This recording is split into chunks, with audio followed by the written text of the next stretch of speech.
Sometimes life throws you a curveball, and when it does, you just got to roll with the punches, auntie? What? Heck no. You either eviscerate it with a Charon Innovations Emancipation Grill, or you knock it back at life with a power-armored swing. My survey drones took flight. Whoa! Just as the world exploded into a sea of pyroclastic fury. Whoosh! There was no hesitation, no clemency, and not even an ounce of mercy to be had as Thalmin lit up the lightly wooded patch of forest in front of us into a raging inferno. All 70 meters of it. Temperature soared. Alert! External temperatures exceeding safe levels. 827, 982, 1227 degrees Celsius. Well, my thermals cut off, causing the colours of my composite imaging overlay to detint as a result. Though thermals weren't strictly necessary now, not when the night was now lit up by the orange and yellow glow of a raging forest fire. Trees snapped and cracked as their bark blackened in seconds, whilst dense and impenetrable foliage were reduced to an ashen cinder in a blink of an eye. I watched as the world burned in front of us, and yet, status update, 7 targets, range 50 meters and closing. It wasn't enough. A fact confirmed by the establishment of the local BattleNet. I turned to Thalmin, head snapping in an urgent shake while I leveled my sights on the first target. The prince responded shortly thereafter, but not with words nor a reciprocal gesture. No. Alert! Localized surge of mana radiation detected, 450% above background radiation levels. Instead, he responded in the only way a mercenary prince could. Alert! External temperatures exceeding safe levels, 1400 degrees Celsius. With more firepower. Status update, 6 targets, range 45 meters and closing. There we go. ETA 23 seconds.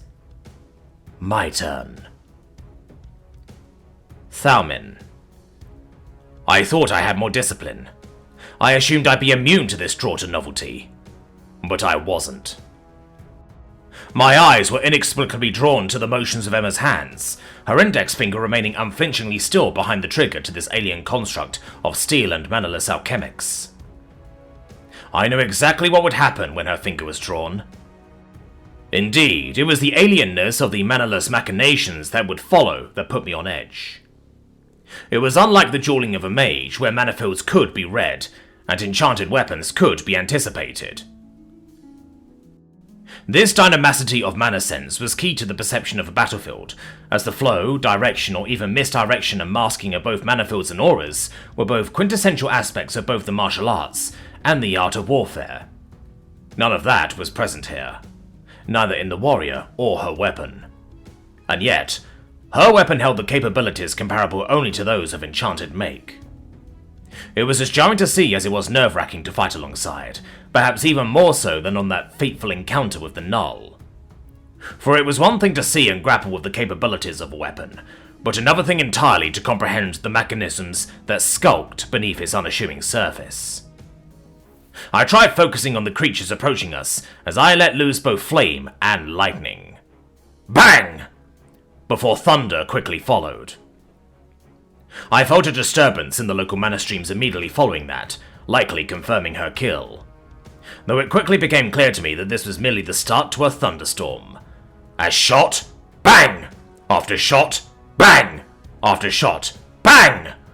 Was made in accompaniment to the unnaturally quick movements of her arms. Movements which could be achieved by certain species, but most often found and eerily reminiscent of the flinching motions of arachnous creatures. Bang! This rapid pace of relentless and nigh golem-like concentration came to an abrupt halt, however, just as I myself realized a radical and unexpected shift in the movements of these vorpal creatures. One of them began burrowing, forcing the rest of the bleeding, singed and hole-ridden to follow suit. Emma. I got one of the bastards. The Eevee confirmed as such, highlighting a lifeless yet flinching form bubbling amidst the raging inferno. But the rest of them? I just didn't get why they didn't die. I shot them smack dab where their puny little brains should have been. The basilisk, headshot. The worm, headshot. The maned Komodo, double headshot. Heck, the only one that was actually taken out by the headshot was that weird marsupial feline hybrid. What made the rest of them so different? I was about ready to keep going if not for the unexpected development. Their big escape underground, following the mole rat-like creature that Thalmin's attacks had failed to stop. What the heck's going on, Thalmin?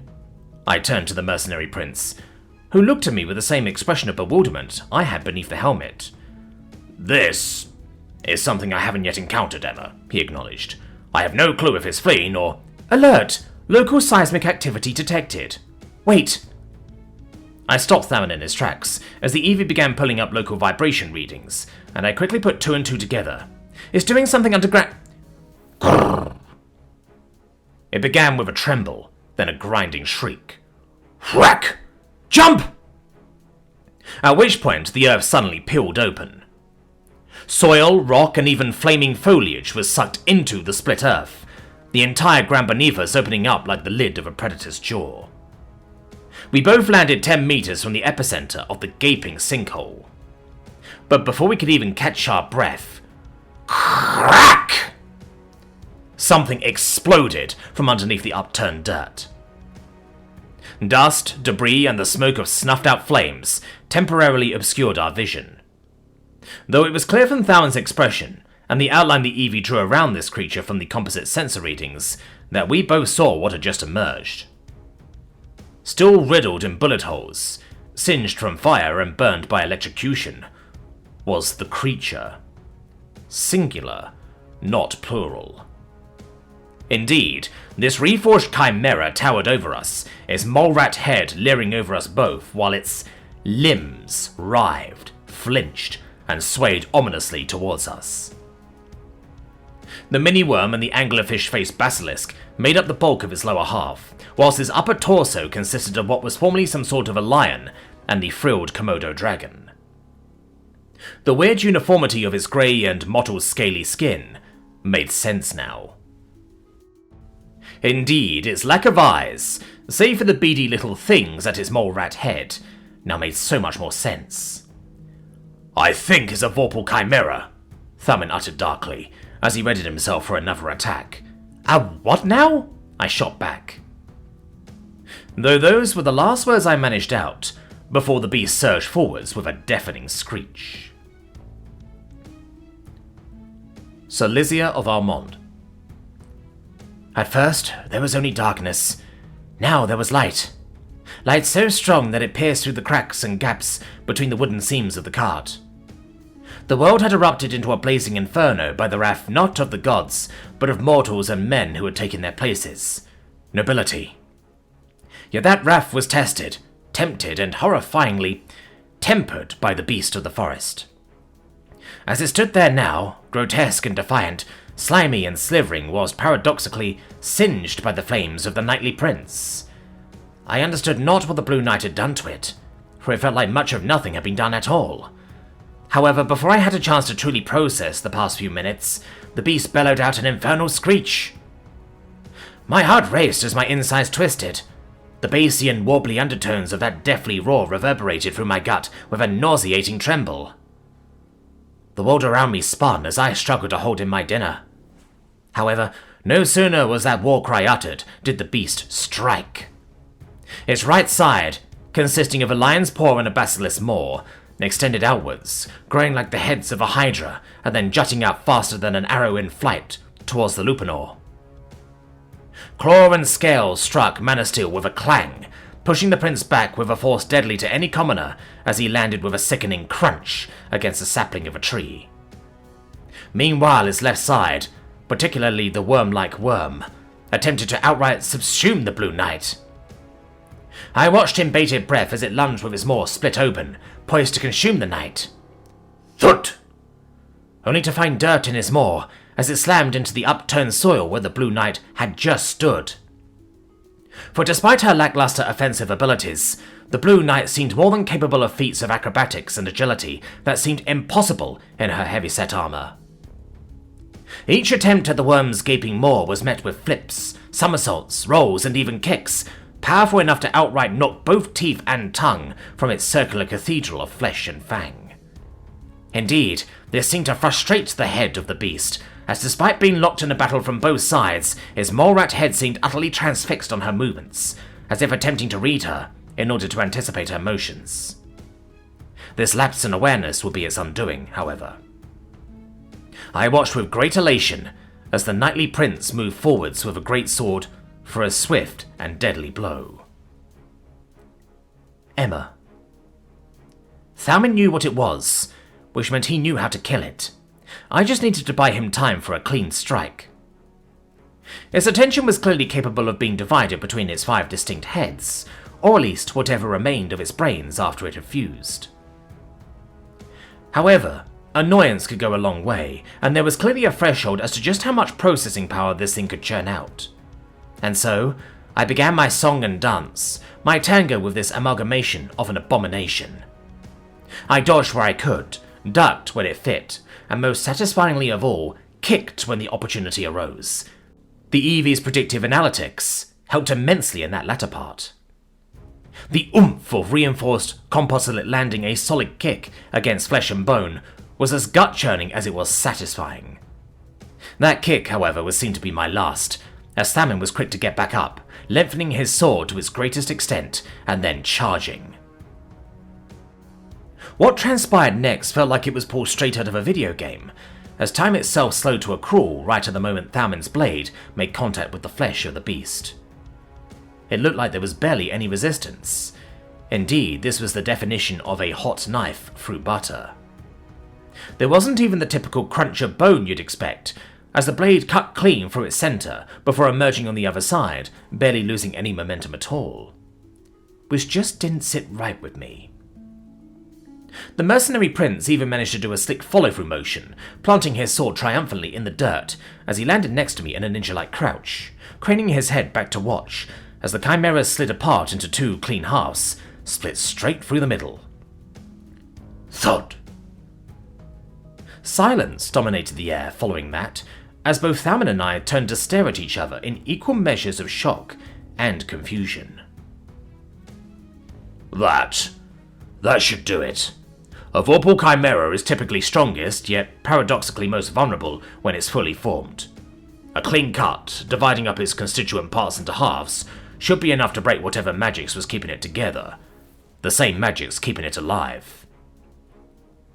I nodded slowly at that before narrowing my eyes at a particular point in the prince's explanation. So, your blade was powerful enough to pull that off, right? As in, that cut seemed a bit too easy for a creature that's supposedly at his max strength. It's just that when I kicked it, I felt solid bone in there. I can't say. I haven't encountered Vorpal Chimeras in combat myself, so I'm going to assume Ember Stride was just that powerful. We both now turned to face 2 very separate yet very alive creatures, moving and readjusting themselves to their new forms. Indeed, watching them just moving like this sent shivers up my spine based solely on how wrong it looked. The top half, consisting of the Komodo dragon and the lion, writhed and turned, forming legs beneath his torso. Meanwhile, the lower half, the worm and basilisk, didn't need to do much at all as it lunged forwards. Collision imminent. I dodged. While momentum kept it surging forwards. The entirely legged creature attempted to right itself, but to no avail, tumbling uncontrollably before striking a singed tree with a hair-raising crack. The massive trunk shuddered in place, before finally it all came tumbling down. The snapping of wood blended into a cacophony of splintering pops as the massive conifer came crashing down onto the basilisk and worm amalgamation. Thalmin! I yelled, finding myself a few feet away from the motorcycle. What's going on? Why isn't it dead? He completed my sentence for me while he hacked, slashed, and attempted to slice bits and pieces off of the top half of the creature. Yet, somehow, it managed to either tank it or dodge the attacks entirely. Wait, I think I know... Smack! The creature landed another hit on the prince, knocking him back a few feet as he once again landed hard against a broken tree. I moved to shoot, only to find the bottom half having freed itself from the remains of the toppled charcoal husks of a tree.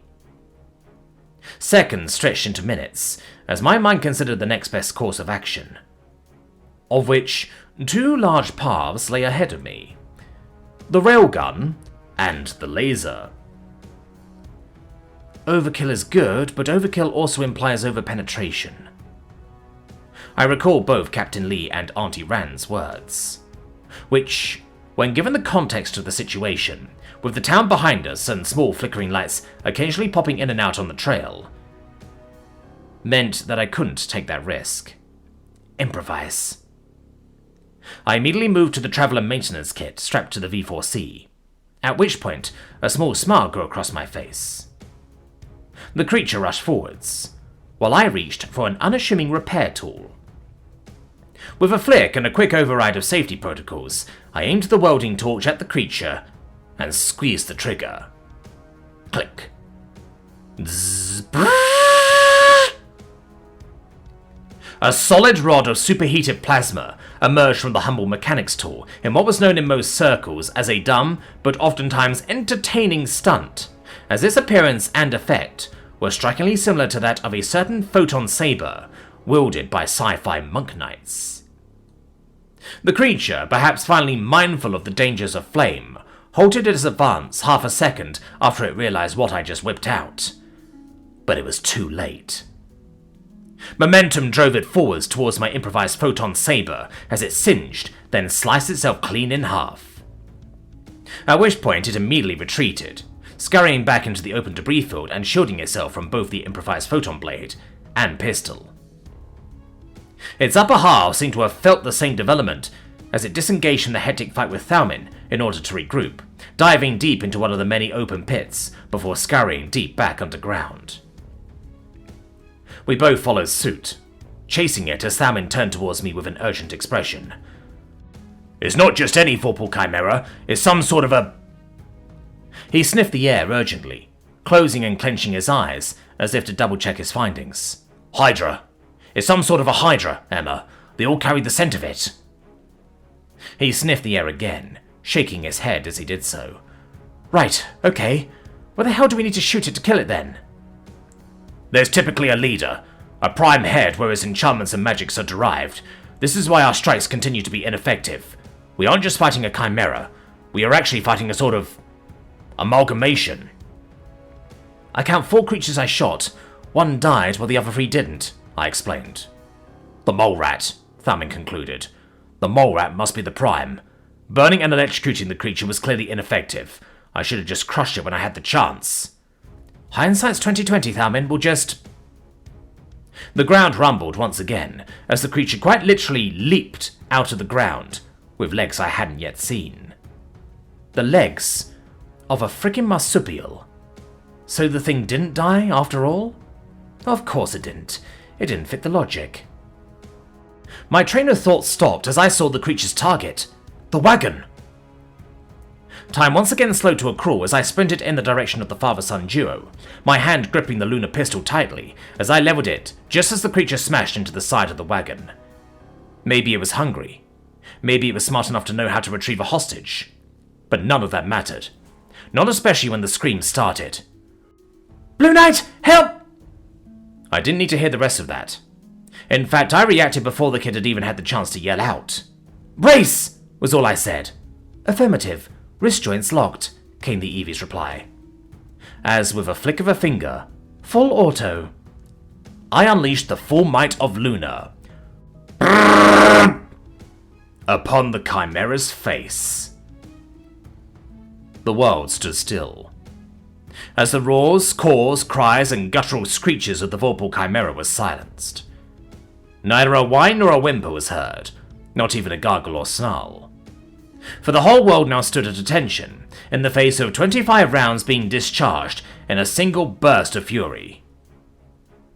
All motion ceased, as all eyes landed upon the face of the putrid beast. Or at least they tried to. For what was just moments ago the ferocious mug of sickly grey scales, razor-sharp teeth, and disgusting mole-rat nose tendrils was now obscured by a fine red mist. A second passed, then another, until finally the mist had settled to reveal neither the fury of nature or the resilience of magic, but the wrath of man. I couldn't tell what it was I was looking at once the fine mist had settled, but I didn't need to. Not when hostilities had ceased. Thud! And what was once a threat was no more. Haggard and hyperventilated breaths took the place of cacophonous roars and pointed yells, pointing me to move forward without a second thought. I reached for the shaking Alorant, the team finding no issue in prying and pushing himself out of the limp and lifeless grip of the creature that had ceased to be before it had a chance to process it. I gotcha, I spoke softly, easing the boy onto shaky legs and allowing him to slowly shuffle his way back towards his old man. We all just stopped for that brief moment, as it was clear each and every one of us needed to process exactly what had just transpired. Moreover, my mind was still on high alert, and so was Thalmin's, as the prince was quick to move towards the lifeless carcass of that amalgam. With a single controlled burst of mana radiation, he quickly lifted the beast with the power of telekinetics, repositioning it back towards the raging inferno that was the forest.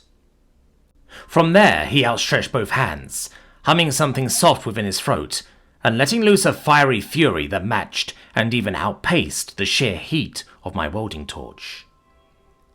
This continued for the next few minutes as the prince took no chances with the terrifyingly resilient beast. Only when every ounce of organic matter had transformed from flesh to atomized cinder did Thalmin finally let up. And only when the wind had picked up said blackened ashes did he finally let out a satisfied yet haggard breath, pinning both hands by his hips as he eventually turned back towards me and the father-son duo.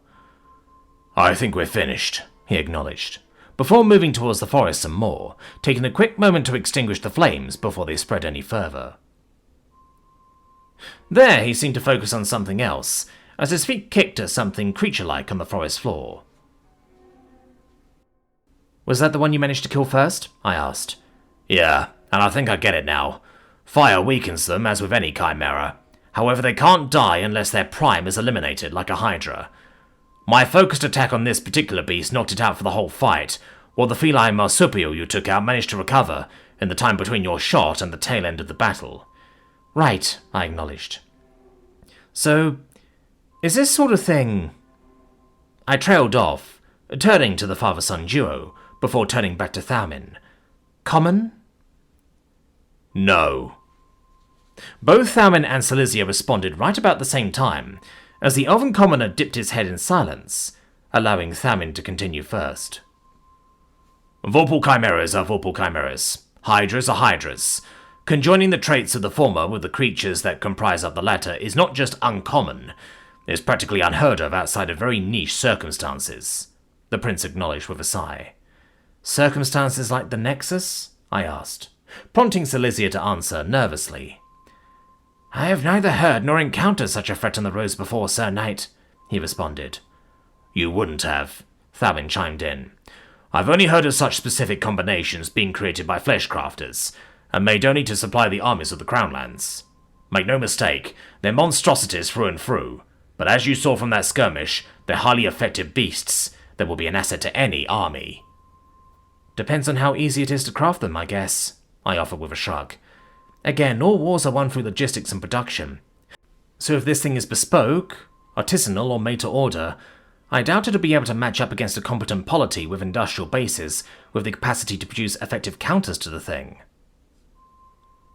Thalmin narrowed his eyes, crossing his arms as he did so. I guess we'll have to wait until that topic comes across in class then. Though this does beg the question, I pondered. Where the heck did that thing come from then? If it's so rare, and if it doesn't occur naturally, exactly where did... It must have been one of the escaped beasts of Elisir, Alorant shouted, interrupting me and causing his father to smack him lightly against the head. Mind your manners, boy. Don't interrupt. It's fine, Silesia, I offered. What your son is saying makes sense, I acknowledged. It's probably an escaped creature from the Life Archives. That latter explanation raised the suspicions of both father and son, however, which prompted me to turn to Thalmin. Should I have not said that? It's the Nexus's problem, if that's a strictly confidential matter. Either way, it's not our problem, Emma. He smiled slyly. Yeah, I guess so, I offered, with a dry chuckle. Alorant of Alamont. Dear Diary, today I thought I would die, but thankfully I didn't.